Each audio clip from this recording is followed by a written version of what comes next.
So we all have this feeling that the world is going through a really big transition, the kind that only comes along every few decades, a period of just total disruption that's personified, of course, by Donald Trump, with the rest of the world having to adjust to it in real time.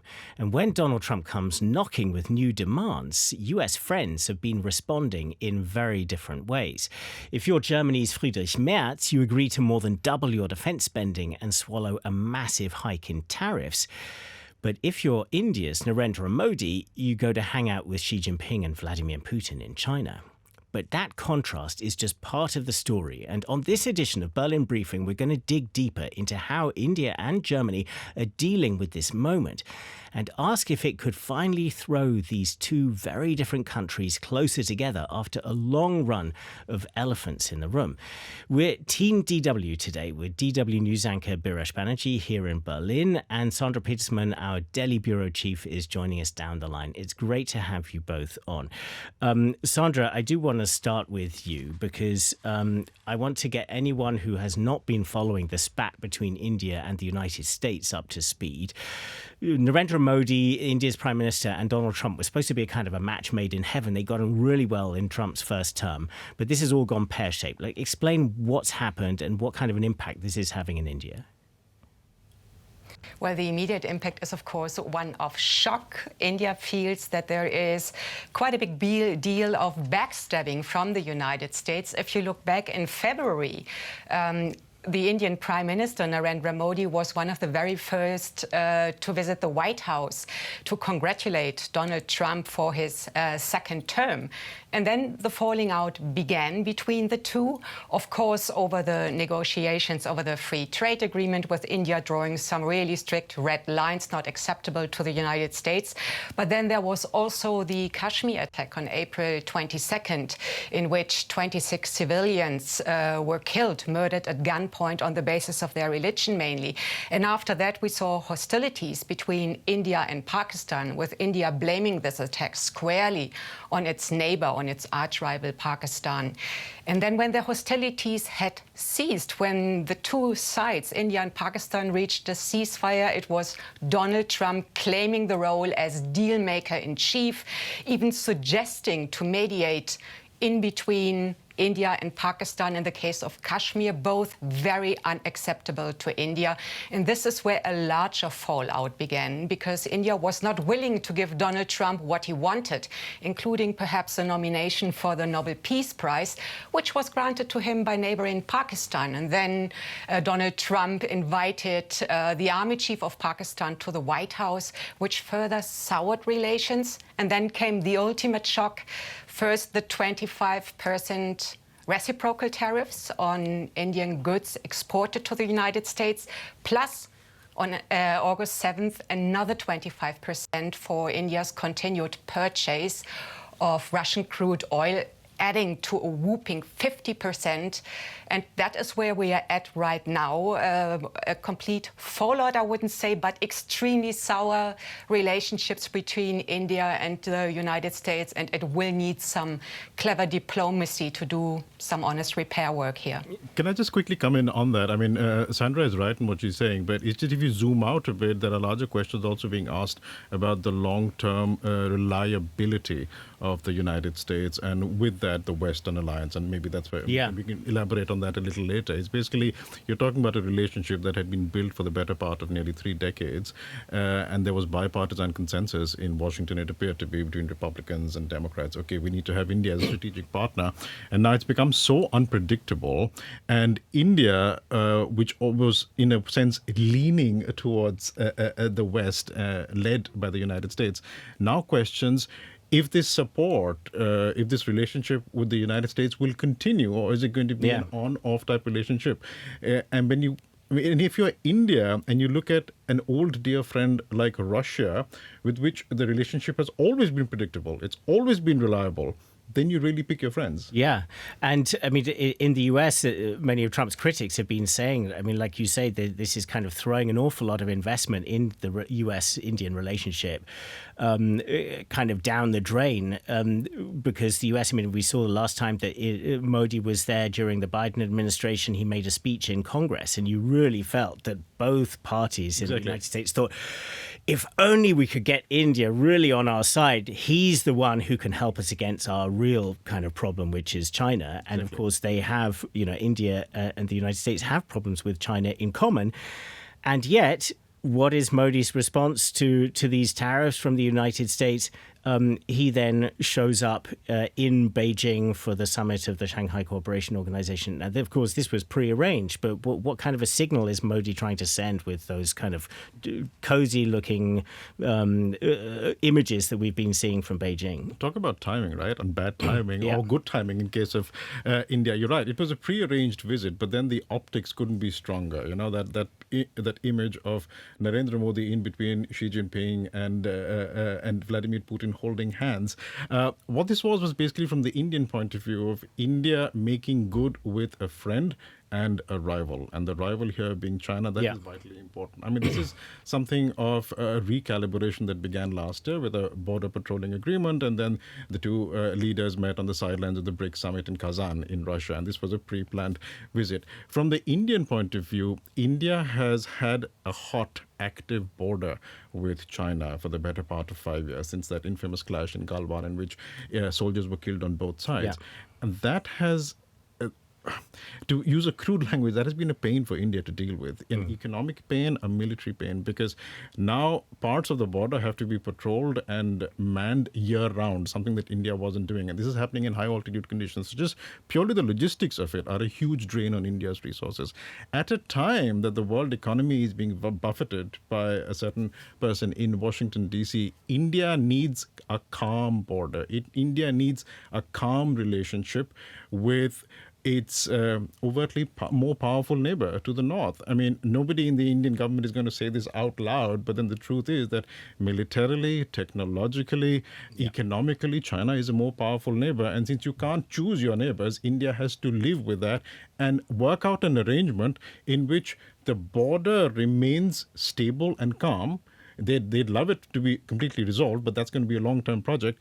As long as it is stable and calm, they can manage the relationship and carry on in other areas that are vitally important. And maybe we can talk about that a little later. But then the trade between India and China that continued in these past 5 years, despite India banning TikTok, for example, and this antagonism in India towards China after that clash in Galwan, that trade is vitally important. A lot of things that China provides are vital to Indian manufacturing. For example, precursor chemicals for India's pharmaceutical industry, something that India exports to Germany as well. And so many other aspects to it that India needed to really get back on track and just concentrate more on. Yeah.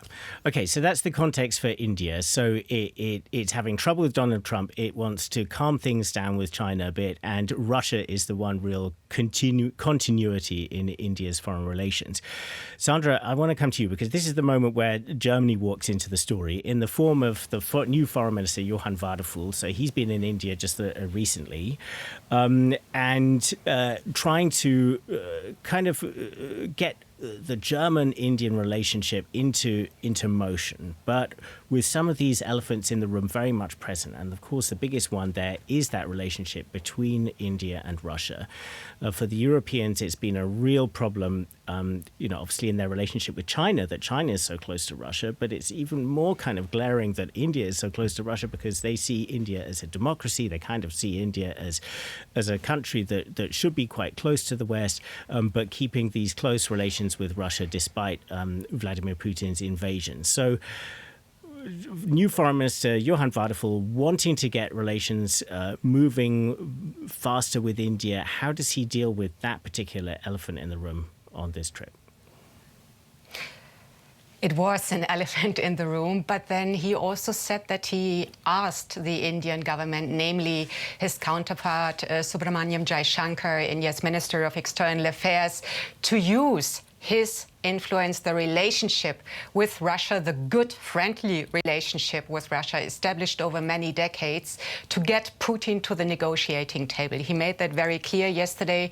Jaishankar rather diplomatically did not decide to go there to address it. And obviously, the German foreign minister made it also clear that he is in favor of more sanctions against Russia, even secondary sanctions, which might then hit India even more. because India is the second largest buyer of Russian crude. It processes Russian crude and then sells off the petroleum products to other countries, including the EU. So if the EU really goes there, it would hit India. But then again, the German Minister of Foreign Affairs was emphasizing that by and large, India and Germany are playing on the same team when it comes to a rules-based global order, when it comes to free trade routes, when it comes to reforming the United Nations, especially the Security Council. Germany is backing India in getting a place in the Security Council, for instance. So yesterday it was all in all, when the two ministers met, it was all in all very friendly, very amicable. And when it comes to Ukraine and Russia in particular, I suppose they agree to disagree, and perhaps the German side is more accommodating of this special friendship, shall I say, between Russia and India, as are other nations in this world. So yeah, I kind of agree to disagree, or an attempt to, I guess, compartmentalization is the term that's sometimes used for this, where you have one thorny issue and you try to just put it in a box, yeah. But for the Europeans, it really is thorny.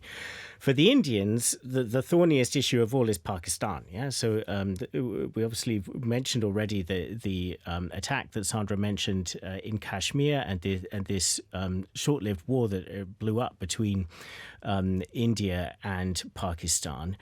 When India looks at Germany, and Germany is saying, well, we're playing on the same team as India, does it really feel that Germany's language is supportive enough of India's position? I mean, for instance, so the Waterful, the German foreign minister, he said, like, when it comes to India defending itself against terrorism, Germany continues to be firmly at your side.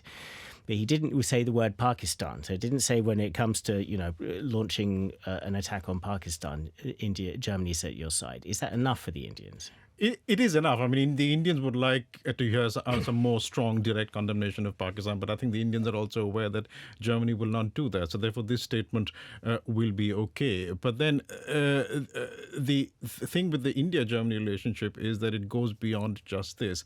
I mean, you had S. Jaishankar, who was immediately in the aftermath of Operation Sindoor, this war that you're talking about. He was in Germany, and Minister Waterful and Minister Jaishankar held a press conference. And again, it was positive vibes, let's say, from the German side. And that's okay for India, because this relationship is about so much more. It is about a free trade agreement with the European Union, for example, German backing over there. It's about a defense relationship, a growing defense relationship with Germany. So as long as that remains on track, this is okay, something that the Indians will accept. So let's talk about some of these really concrete things, yeah? So we've been talking about the vibes, we've been talking about the elephants in the room.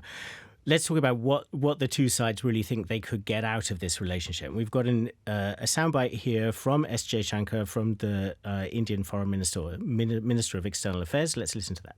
Both Germany in itself and Germany as the biggest country of the European Union are obviously central to the calculations and to the relationships that we have in the world. If you look at it by virtually any metric, I mean, whether it is economic, whether it is political, it is a relationship where largely what we promise to each other and policies that we have remain constant and remain predictable. So, predictability today has a huge premium in global politics. So, Sandra, I mean, between the lines there, that is very much a reference to Donald Trump. Absolutely. Predictability, transparency, openness were all terms used yesterday from both sides describing India-German relationships. They have a strategic partnership since 25 years now. And coming back to what Biresh just said before, I think Germany was very clear in between the lines that it gives India the right for self-defense when it comes to terrorism and cross-border terrorism, without naming Pakistan. And Yesterday, I think both sides in their talks emphasized the increasing defense relationship that they have. Germany has made it a lot easier for India to buy weapons, in all kinds of weapons even in Germany. And the purchase has become a lot easier as barriers were lowered, even brought down when it comes to handguns, for instance. Also, there is a possibility of a submarine deal between Germany and India, which would be a new. And then both of them said that they want to increase the military cooperation by having maneuvers together, like the one that we saw last year, Tarang Shakti, the first time that German forces actively trained with their Indian counterparts here in Indian airspace in the Pacific maneuver, which was a new for Germany, at least as part of NATO, because other troops were here and present here on Indian ground as well. So they want to go down along that path. And of course, there is one region that both of them have in common with key strategic interests, which is the Indo-Pacific, and that brings China back into the picture. And when we talk about India's relationship with China and Russia, we should perhaps also keep in mind that India has a keen interest in observing the growing closeness between China and Russia, as Russia is getting all the more dependent on China, which many here in India believe to be a security threat, which then again brings in a country like Germany and the European perhaps to balance it out as things with the United States stay sour. Yeah, and I mean, all of these, it is a classic case of just everything being connected, isn't it? And I mean, in terms of the relationship with China, obviously in Germany, a lot of the concern is partly at the security level, but it's also this trade level and this dependence on China, which in Germany has two sides to it. It's dependent on selling on China as a market in which to sell to, and it's also dependent on China as a source of imports and critical minerals, the rare earths that everybody has been talking about. So these are very, very powerful incentives for Germany to try to the buzzword is de-risk, so to reduce its dependency on China in these two ways.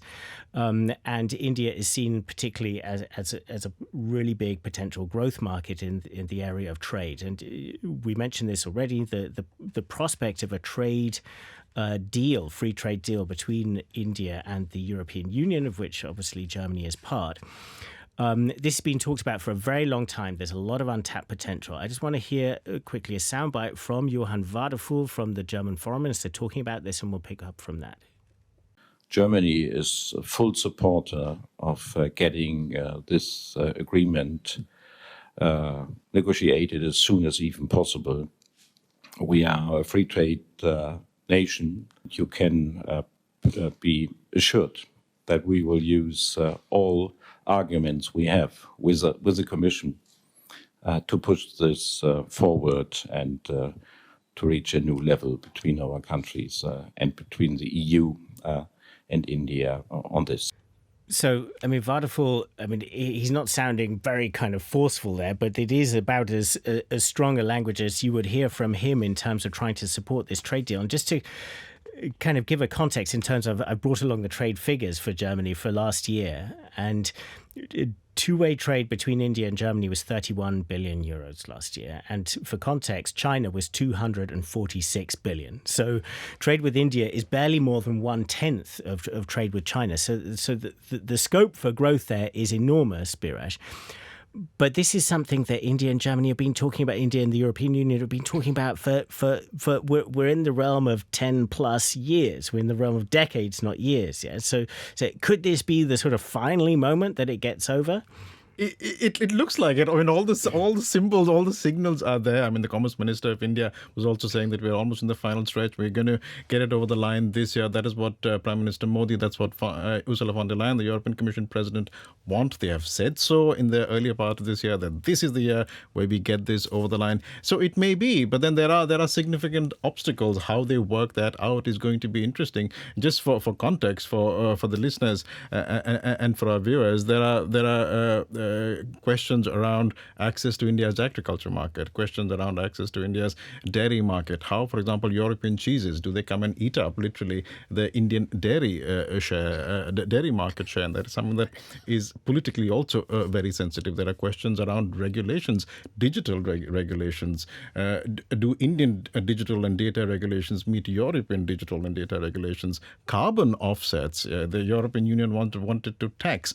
There was talk of taxing basically Indian imports that are carbon intensive to try and offset the carbon footprint there. Something that India doesn't want to hear. So what are the carve-outs here? Are there any carve-outs? How do they go across and navigate these crucial questions is an important thing. And just again for context as well, India recently in May signed a free trade agreement with the United Kingdom, and the similar issues came up, but they were able to navigate past that, and maybe that is a model that can be applied to these negotiations. And Sandra, I mean, in Delhi, you talk to German diplomats, you talk to European diplomats.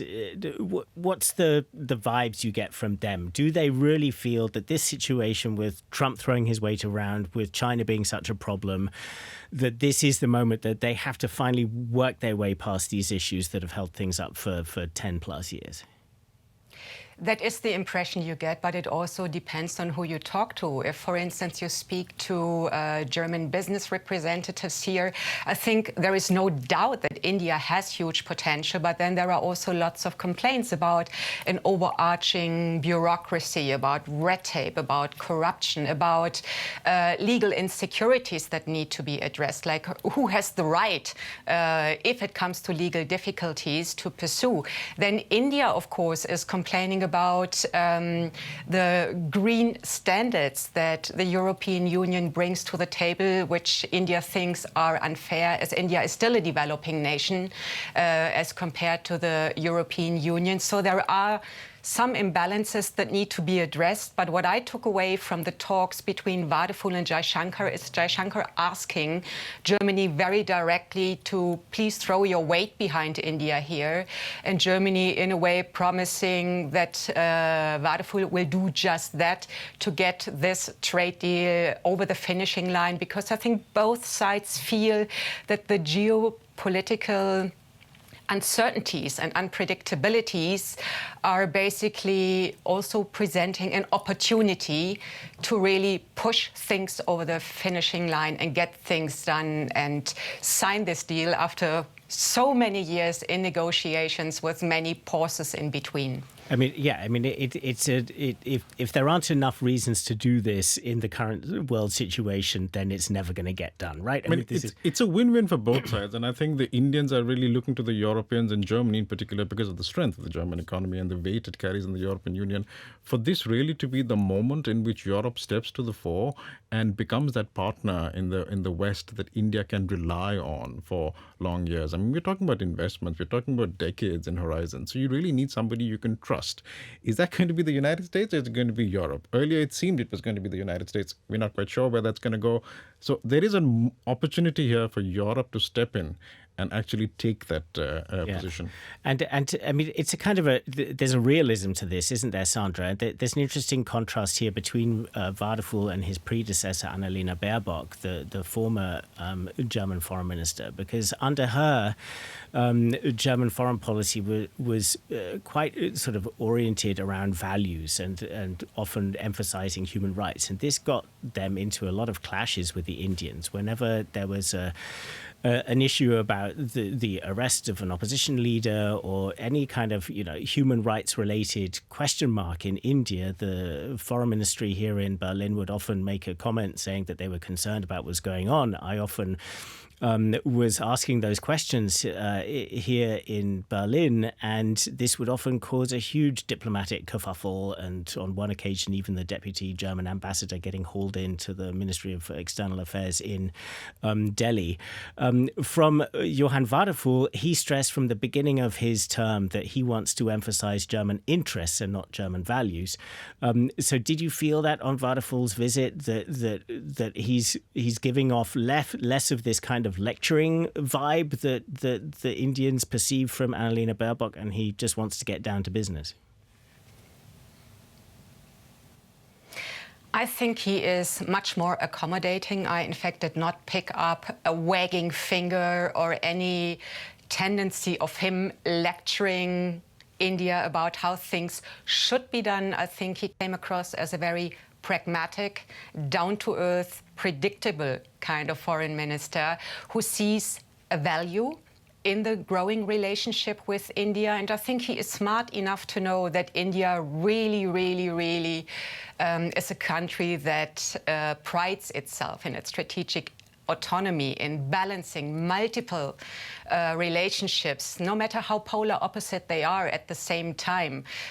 He even at some point said, I'm not the one to lecture. And I think this was well received here in India. What was spoken behind closed doors, if something like human rights issues or persecution of minorities, anything like this came up behind closed doors, I'm not aware of it. So yesterday, when the two of them met, sat together, talked things over, yes, the one contentious issue of Ukraine came up, and Germany certainly made it clear that it would like to see India to get more proactive there, to use its weight, its strong relationship with Vladimir Putin to bring him to the negotiating table. But other than that, it was more or less pleasantries, lots of friendliness, and lots of what could be if both sides really were to pursue this free trade agreement. There was lots of talks about semiconductors, for instance, and the chances, if both sides go together, of setting up new supply chains there. There was a lot of talk about green energy and how well that could go if both sides came together. So it was more a vision towards the future that was raised here than human rights issues. And Biresh, I also want to kind of bring it down from the political to the kind of real life. And you see evidence of a growing relationship, even in recent years here in Germany, with a much larger number of Indians coming over to study, to work. Tell us about that. Like, what's been going on? I mean, it's something that the German government has been actively encouraging. I mean, just ahead of this visit, Minister Wadefull put out a statement. He talked about the EU-India FTA, but he also talked about Germany needs skilled workers. The German ambassador in India, ahead of this visit again, was talking about Indian talent, about Indian students, Indian skilled workers. It is something that he keeps talking about. Minister Wadefull, his first visit was to Bangalore, which is known for its innovation, research and development, and also called the Silicon Valley of India, also India's talent pool, so to speak, over there.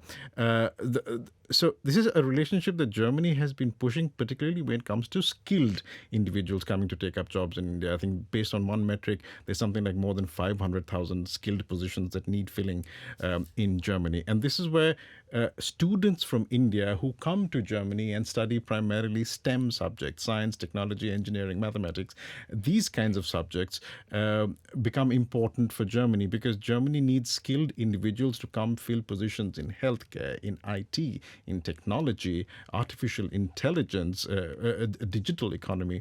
And Germany just doesn't have enough of these people. And therefore, the push to have such individuals coming in, there's figures from February last year, something like 137,000 Indians pursuing skilled jobs in Germany. And this is something that the German government wants to see increase. And therefore, you see changes, for example, in citizenship rules, making it slightly easier for people to become citizens of this country. Of course, this applies across the board, but it's also something that benefits Indian students. And also, the German government in 2022 signed this migration mobility agreement with India to make it easier for professionals to come and look for jobs in Germany and then eventually work here. So this is a relationship that is going to grow, and there's going to be social aspects to this also for this country. Yeah, I mean, these are people who are going to be putting down roots here in Germany. Exactly. So this is really going to have an impact on German society. So Sandra, I mean, let's move towards wrapping this. I mean, we were talking at the beginning about this feeling of this world kind of changing so fast, everything, certainties being upended, and countries that are not in the kind of military top three, the US, Russia and China, are just looking to find their way through this situation. Is this kind of finally moment to release this untapped potential between India and Germany? Have the stars finally aligned, or do you think that this could end up being, another case of, a lot of talk, but the action never really follows?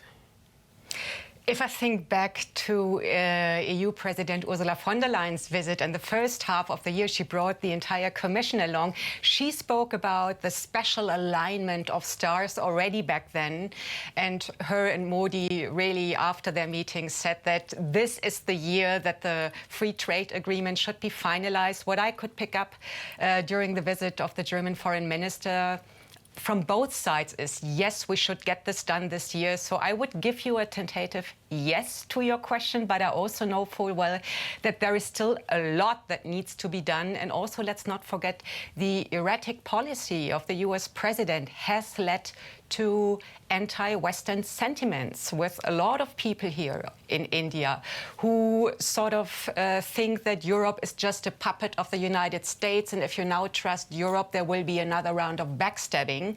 So we also, on the people-to-people level, like Biresh mentioned, need to sort of make a stronger effort here. There are lots of complaints by Indian students who want to go to Germany to study. They already make up the biggest student group in Germany.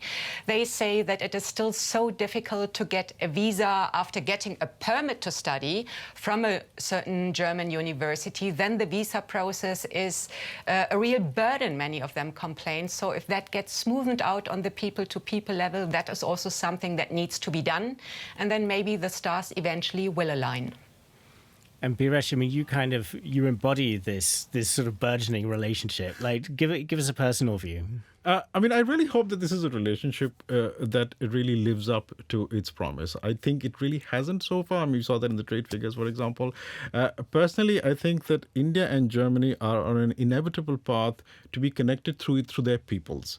You will have a new generation of Indo-Germans who will be connected to both countries through familial relationships. And that by itself just gives you the opportunities to try and build on something. And to go back to the comment about aligning with the stars, I think this really is the moment. There is momentum. And if we can get, for example, something tangible like an EU-India free trade agreement, if that can happen this year, I think this momentum really picks up. And then I think you will see articulate changes on the ground in many sectors, for example, also green energy and something that will benefit both countries. But I think the conditions are right. Whether people will grab the moment and move forward is something I don't know, but I really hope, as somebody connected to both countries, that this does happen.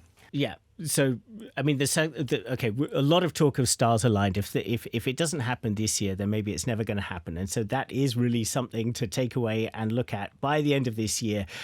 Is there an EU-India free trade agreement? And if there is, then that could be really something meaningful. But let's wrap it there. Biresh here in Berlin and Sandra in Delhi, thank you so much for your debut Berlin briefing. And we'll look forward to getting you back on. Okay, let's make it year-end and see whether that agreement has happened. Reunion. And thanks to you for watching on YouTube or listening on any podcast provider. And of course, do subscribe, whichever provider you use. We would love it if you keep coming back week by week. And of course, on our website, dw.com, do check out the Berlin Briefing newsletter. That's a rundown of everything that's going on in Germany every week. That's a great thing to subscribe to as well. But for now, from us here in Berlin and from Delhi, thanks and bye-bye.